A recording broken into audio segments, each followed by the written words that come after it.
El artículo lleva por nombre Rehabilitación de la atención mediante estrategias metacognitivas y análisis de tareas en un paciente con antecedentes de trauma craneoencefálico severo. Los autores de dicho artículo son tres: Viviana Escobar García, Iliana Quintero Gallego y por último Pedro Organista Díaz. El objetivo de este estudio de caso fue mejorar la capacidad de focalización y sostenimiento de la atención en un paciente de 28 años con antecedentes de trauma craneoencefálico. La capacidad de focalización involucra nada más la realización de una tarea, como el leer o el estudiar, nada más. La persona no es capaz de detectar lo que sucede a su alrededor, nada más se enfoca en esa tarea. Y en el caso de sostenimiento, aquí el individuo solamente mantiene atención de esa tarea durante algún tiempo determinado o algún tiempo amplio. Aquí se ve involucrado el sistema nervioso como niveles de alerta y de activación. Este programa que se utilizó se basó en estrategias metacognitivas y análisis de tareas. Se realizaron mediciones pre-test y post-test para evaluar la efectividad de dicho programa. Al finalizar el programa, el paciente continuó algunas dificultades de atención. También se encontraron mejores puntajes en la medición post-test y una mejor capacidad de planeación y evaluación metacognitiva. Sin embargo, se discute la efectividad del programa, algunas posibles modificaciones y la realización de posteriores investigaciones para que se llegue a un mejor resultado concluyente. Ahora hablaré un poco sobre la introducción a este artículo. Bueno, la lección axonal difusa es una lección primaria que se produce como consecuencia de las fuerzas mecánicas. Debido a estas consecuencias, se producen rotaciones de aceleración que causan estiramiento, torsión y rotura axonal, y estos son los responsables de la pérdida de la conciencia tras un trauma craneoencefálico. Por otro lado, la atención es uno de los procesos cognitivos que se ven afectados en los pacientes, ya que es la capacidad de filtrar la información que proviene del entorno. Algunos autores, como Solberg y Matter, propusieron algún modelo teórico donde se involucrara la existencia de componentes atencionales que han sido de gran utilidad en el área clínica, específicamente en la rehabilitación. Otro modelo teórico propuesto y difundido es el de Posner y Petersen. Ellos identifican tres redes atencionales, que es la red de alerta. Esta es sobre cuando la persona está en vigilancia y en activación. La otra red es la de orientación. Aquí es cuando algún evento externo capta nuestra atención y dejamos de hacer lo que estábamos haciendo antes para ahora tener toda la atención de este nuevo estímulo. Y por último está la de ejecutiva. Esta es cuando ya se regula la conducta y la cognición. Es la red como más compleja y la más centrada a la atención. Cada una de estas está relacionada con estructuras neuroanatómicas específicas. La atención ejecutiva está estrechamente relacionada con la metacognición, ya que sugiere control, organización y regulación de la conducta, lo que les comentaba. El análisis de tarea también ha sido propuesto por algunos autores como otro método para favorecer la ejecución de tareas. Este tipo de análisis incluye una descomposición estructural de las tareas y de su proceso, de acuerdo a Orozco, Pascual y Joshua. El análisis de tarea puede ser una herramienta útil para mejorar la comprensión de tareas y evitar errores de ejecución. A partir de todo esto mencionado, el objetivo del trabajo fue utilizar por un lado la estrategia de análisis de tarea a fin de descomponer y jerarquizar las actividades de una forma sistemática y de otro lado emplear estrategias metacognitivas de planeación y evaluación para lograr una mejor autorregulación de la conducta y de esta manera trabajar lo que es la atención sostenida y la atención focalizada de un paciente con traumatismo craneoencefálico. La atención sostenida se refiere cuando el individuo solamente mantiene esa atención en una tarea durante periodos de tiempo amplios. Y aquí se ve involucrado el sistema nervioso como niveles de alerta y niveles de activación. Y la atención focalizada es cuando el paciente solamente puede realizar una tarea, no más. Se centra nada más ya sea como en leer o en estudiar, ya que no es capaz de detectar lo que se encuentra o lo que sucede a su alrededor, en su entorno.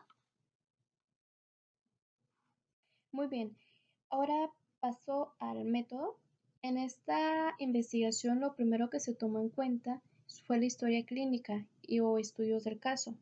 El paciente era un varón de 28 años, fue ingresado el 14 de julio del 2007 a la clínica sin signos vitales y víctima de un accidente de tránsito. Tuvo un mal patrón respiratorio con collar cervical, alteración del estado de conciencia, evidenciando en el Glasgow de 6 de 15, heridas de 10 centímetros con fractura de cráneo en la región parietal derecha por trauma craneoencefálico. Una vez teniendo esto, se hizo un diagnóstico. El reporte inicial que se realizó fue al siguiente día, el cual evidenció edema cerebral y leve hemorragia a nivel temporal derecho. Se diagnosticó trastorno mental y del comportamiento secundario a trauma craneoencefálico severa con edema cerebral secundario y lesión axonal difusa. Posterior a esta evaluación neuropsicológica realizada en ese mismo año, reflejó un marcado deterioro cognitivo en los procesos de atención, memoria, lenguaje, praxis y funciones ejecutivas. Una vez teniendo este diagnóstico como tal, se tomaron ahora sí los instrumentos para la evaluación. Para el área del lenguaje se utilizó el test fluido verbal, test de dominación de Boston y token test.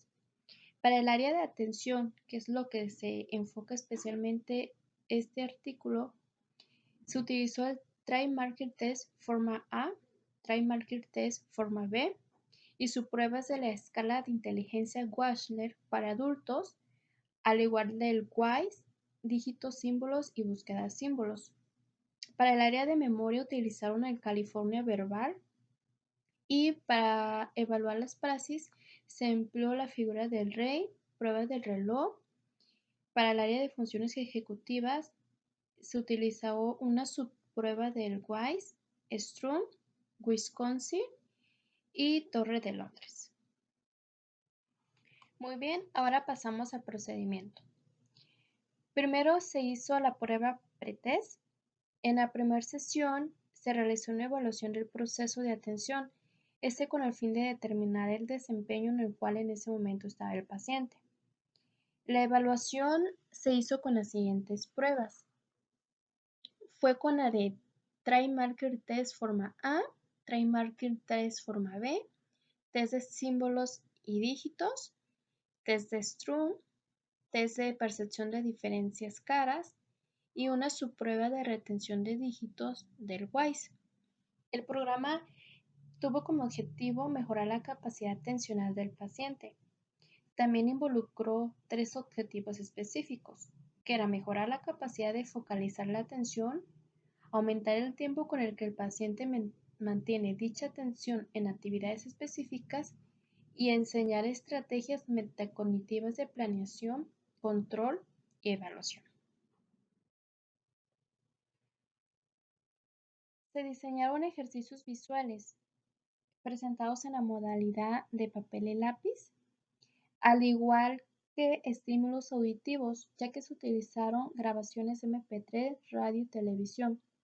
Todo esto con la intención de enfocarse a trabajar la atención focalizada y la atención sostenida.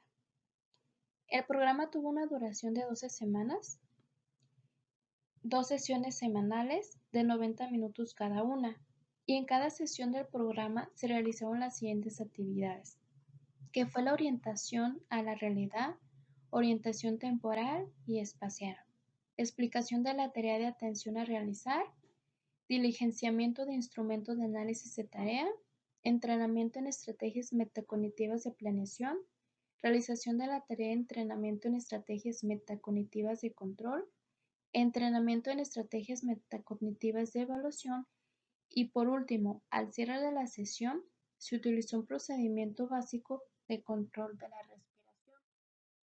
Esto se inició principalmente en atención focalizada en la respiración y posteriormente una respiración profunda como método de relajación. En cada una de estas sesiones se emplearon actividades diseñadas para trabajar la atención, instrumentos que facilitaran la realización de esas mismas tareas y de cada uno de los ejercicios planteados.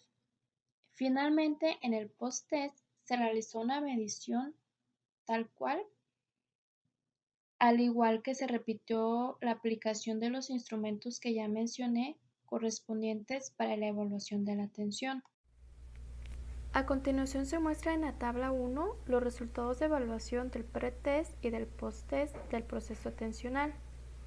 Los resultados del pretest evidencian dificultades en comparación con el puntaje esperado, a excepción de la prueba de retención de dígitos. En esta puntuación, en el pretest, la puntuación directa es de 12 y la puntuación escalar es de 8. En el puntaje esperado de puntuación directa es de 12 a 17 y en la puntuación escalar es de 8 a 12. Sin embargo, una vez realizado la prueba post-test, la puntuación directa quedó en 12 y la puntuación escalar quedó en 8, sin modificación alguna. En comparación con los otros resultados del pretest y del post-test, evidencian mejores puntuaciones en las pruebas siguientes: Try Marking Test A, Try Marking Test B, caras, strums y dígitos y símbolos. Aquí se denota que el puntaje esperado del pretest a lo que se esperaba sí hubo una diferencia muy notable, pero en cambio en el post-test y en el pretest se disminuyó tiempo de aplicación y se disminuyó también el total de errores de las pruebas. Muy bien, a continuación estas dos gráficas representan lo que es la atención focalizada y la atención sostenida en diversos ejercicios. En la gráfica 1 están los resultados de la ejecución en ejercicios de atención focalizada con canales sensoriales, como es el visual y el auditivo. En esta gráfica se observan los resultados de la ejecución en cada actividad, considerando el canal sensorial, ya que se aprecia una disminución en el porcentaje de errores en ambos canales sensoriales. En cambio, en la gráfica 2 están los resultados de la ejecución en ejercicios ya de la atención sostenida, donde se toma en cuenta el total de errores y los minutos empleados para realizar dicha actividad. Se logra observar que en la actividad 1 se observa una disminución de los errores entre el primero y el segundo ensayo, pero hay un aumento de incremento en el tiempo de sostenimiento de la atención. En la actividad 2 hay disminución en el porcentaje de errores, pero al igual sigue en aumento el tiempo de sostenimiento de la atención. En actividad 3, 4 y 5 disminuye el porcentaje de errores, pero el aumento de atención sigue elevado, excepto en el número 5. Hay número de errores no tan elevados, pero también hay minutos en aumento empleados para la actividad. Sin embargo, ya en la actividad número 6 se destacan que no se presentan errores en ninguno de sus ensayos, pero sí sigue en aumento en el tiempo de sostenimiento de la atención. En la siguiente prueba aplicada de ejecución en análisis de tarea, el objetivo de esta aplicación era que el paciente identificara, comprenda y reflexione, así como ejecute los diferentes elementos y fases de los procedimientos. Esta prueba se analizó si la ejecución del paciente en este protocolo mejoró con el tiempo. Para hacer una comparación de dicho protocolo, se tomó en cuenta la primera y la última tarea de cada uno de los componentes atencionales, y la descripción del paciente pues fue calificada por diversos jueces. Los resultados reflejaron que en el análisis de las actividades de atención focalizada hubo un cambio, lo que sugiere que el paciente logró describir mejor la actividad que debía realizar. Y en cuanto al análisis de tareas de las actividades de atención sostenida, no se encontraron cambios, lo que se sugiere que hay un mantenimiento en su capacidad para describir la tarea. Esto quiere decir que el cambio fue especialmente en la atención focalizada respecto al análisis de las actividades de la atención sostenida. Por último, se muestra la tabla donde incluyen los resultados de la evaluación de las estrategias metacognitivas. Estos resultados se obtuvieron tras la aplicación de un formato de evaluación que fue diseñado para determinar la presencia o ausencia de las mismas al iniciar o al terminar el programa. Es por eso que se toma en cuenta los dos tipos de atención, que es la focalizada y la sostenida. Se hace al inicio una tarea donde la atención focalizada no denota aspectos externos que intervienen en el desempeño, al igual que en la tarea final, no hay diferencias, queda tal cual. Y en atención sostenida, cuando se hace la tarea inicial, no hay aspectos externos que intervienen en el desempeño, pero ya en la tarea final sí hay aspectos internos y externos de planeación y evaluación. Un poquito más explicado, en la primera parte nos indica lo que es la atención focalizada, tanto como en tareas iniciales como en tareas finales. Aquí el participante identificó los aspectos internos y utilizó estrategias de planeación y evaluación, pero no identificó aspectos externos que él se diera cuenta de lo que estaba afectando su desempeño. Se sabe que cuando se identifican aspectos externos, son características que incluyen niveles más altos de desarrollo de estrategias metacognitivas, y cuando no se identifican, pues es lo contrario, que no se caracterizan por los niveles altos, sino más bien por los niveles bajos de desarrollo de estrategias metacognitivas. Esto se involucran a no responder de manera eficiente, ya sea a una situación o a un problema.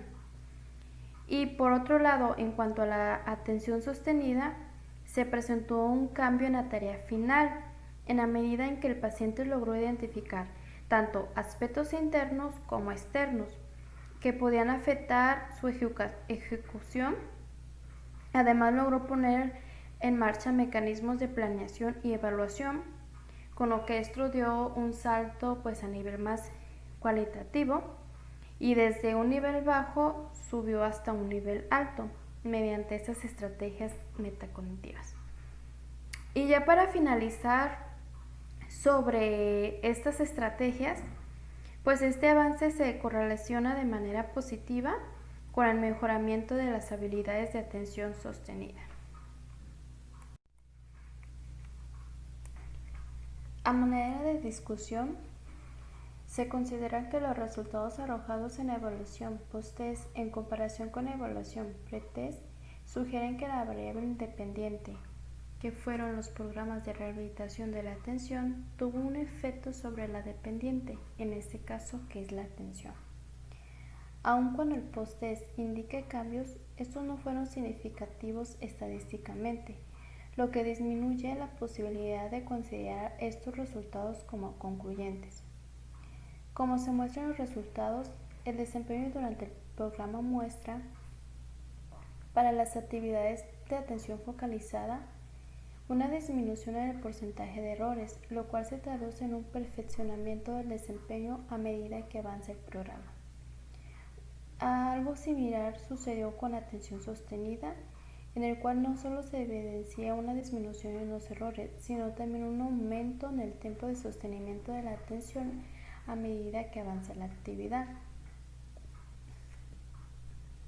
Por otro lado, es posible sugerir que el análisis de tarea pudo contribuir a la comprensión de las actividades, lo que a su vez para Joseph, Silvera y Gessler tiene efectos sobre la ejecución. En cuanto al entrenamiento en estrategias metacognitivas, se menciona que ayuda al entendimiento de las instrucciones y procedimientos de activación a realizar, planear y generar un programa previo sobre cómo se va a ejecutar la actividad.